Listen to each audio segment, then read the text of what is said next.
In 2013, China introduced the Belt and Road Initiative, an ambitious plan to connect continents with roads, railways, and ports.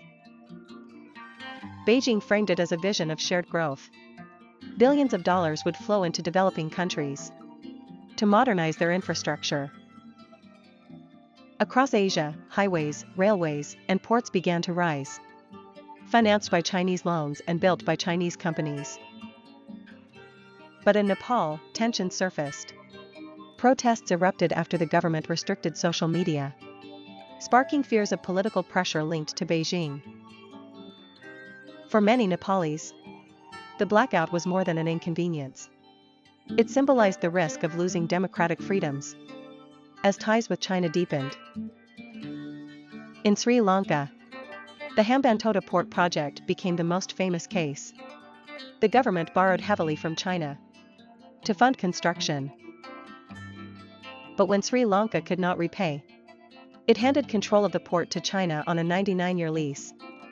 For locals, the project came to represent dependence, not development. India's concerns go beyond loans. In 2020, Chinese and Indian soldiers clashed high in the Himalayas, in the Galwan Valley. The fighting was brutal and unusual. Both sides had agreed not to use firearms along the border.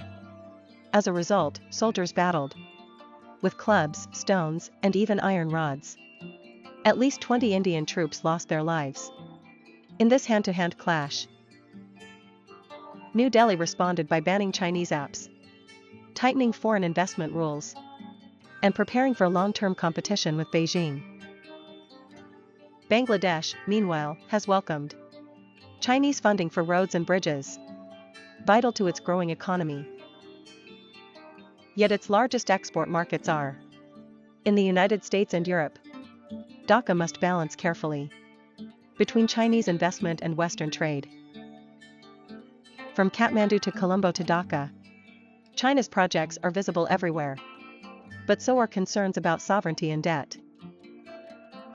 In response, India is strengthening ties with partners like the United States, Japan, and Australia through the Quad Alliance.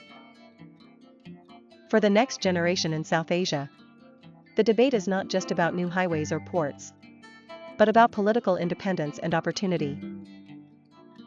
South Asia now stands at a crossroads. One path shaped by China's Belt and Road, the other by regional cooperation and balance.